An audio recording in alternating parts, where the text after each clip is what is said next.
St. Louis Post-Dispatch columnist, and with us every Tuesday and Thursday. Good morning, Tony. Good morning, McGraw. Good morning, Kelly. How's everybody doing? We're doing good. All right, so you wrote a column the other day which was quite entertaining, and it was talking about a Medicaid bid in the state in which the winning bid was 3 times the bid of all the other bids? It was 3 times the bid of 3 of the other companies combined, or it was more than the bid of 3 other companies combined. If you compared it to the lowest bid, it was more than 3 times that bid. But there were 3 companies that all bid around the same range, $700,000 to $800,000 to $900,000 for this contract to examine the state's Medicaid program and figure out what changes and fixes the technology and other things might need. And McKinsey and Company, which is the company that Drew Erdman, the state's COO that Governor Eric Greitens had brought in, his former company gets the bid, but they bid $2.7 million. And when I took a look at the bidding documents and made comparisons, this was it's very unusual for anybody who's ever dealt with competitive bidding situations. The lowest bid doesn't always win, but it's incredibly rare for somebody to bid so much higher than these other companies. And these aren't mom and pop fly-by-night companies. These are the nation's biggest international consultant companies: Deloitte, KPMG, Accenture, Navigant, McKinsey.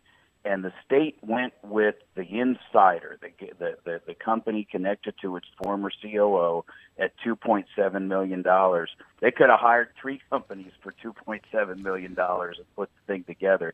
What was so alarming to me, and not just me, but the Attorney General's office and the Auditor's office when I shared this information with them, were 2 things about the bid besides the price and the connection to Drew Erdman. Number one, it had all sorts of redactions. When I first looked at it, I couldn't figure out what part was the bid and what part wasn't. I mean, it was all sorts of redactions. And under Missouri law, bids become public after contracts are executed so that taxpayers and other companies can make a reasonable judgment, so they can learn, why did we lose this bid? You know, is there justification for the company that won it, so that companies feel like they're playing on an even playing field? Well, when you go look at the bidding documents in this case, all the other companies' documents are right there, and they're wide open, and it says this is who was going to work on the project, this is what we were going to do, this is how we were going to do it. Not McKinsey. McKinsey has all sorts of redactions. And then if you fight through all the redactions, you get to the part that's the actual bid that they opened up after negotiations with the state when somebody from the state said, yeah, you guys can't redact all this. They still have about 2.5 pages of redacted material in the final bid that's on the state website. And the Attorney General issued a statement to me that says they don't see any justification for that.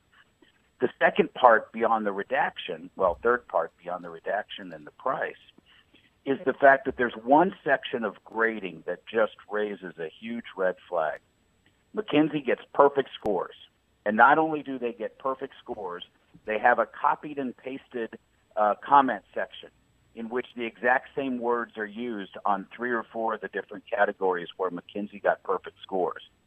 When you compare it to the scoring of the other 4 companies, they each got graded down in every category and had very specific criticisms listed in the comments. That, to me, raises a red flag. That's somebody trying to fix a bid to make sure that they got high enough scores in that section to overcome the fact that their bid was so expensive.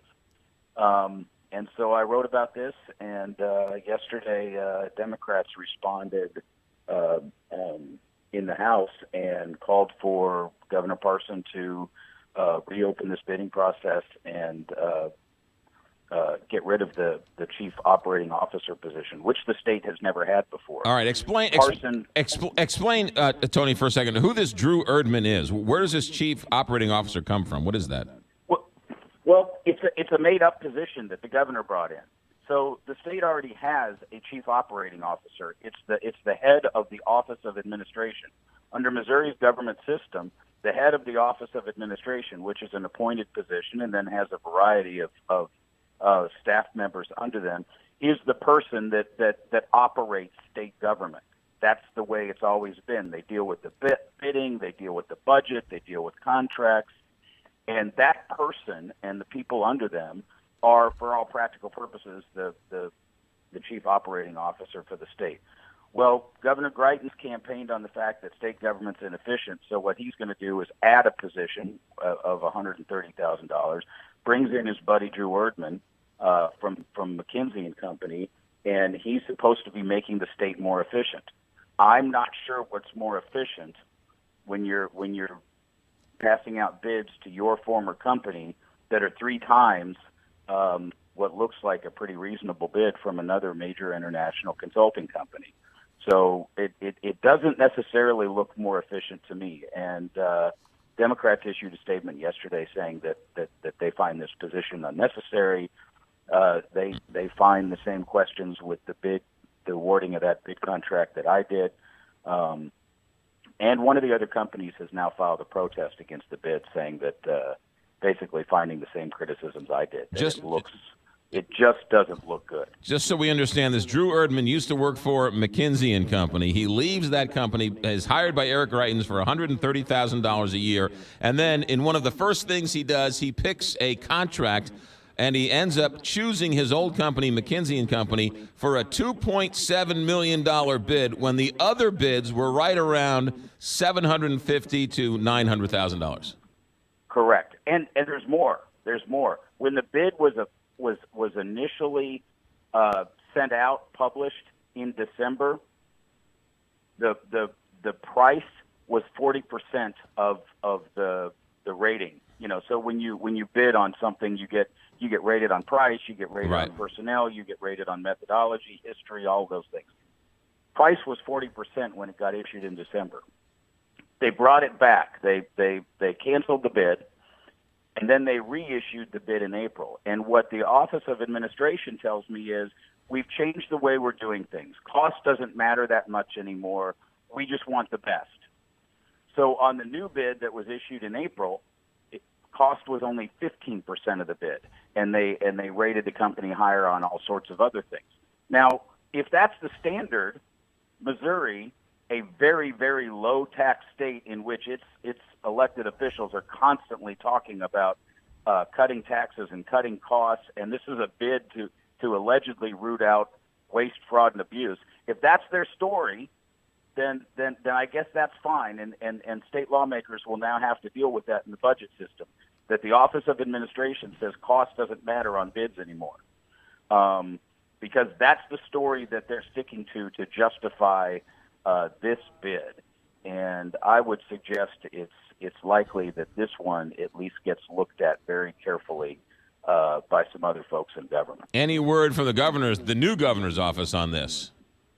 I saw a statement last night. I have not spoken to the new governor's office about this yet. I saw a statement last night on Twitter. I believe it was an Associated Press report that indicates that the governor is standing by Drew Erdman, intends to keep him in office, and is not going to meddle in a bid situation. So I'm not sure if the governor's office is actually defending this particular bidding process, but it appears to be, at least at this point, standing by Drew Erdman. Tony Messer, never a dull moment. Thanks for the insights. Have a good day. Talk to you Thursday. Good to talk to you. All right, 8:20.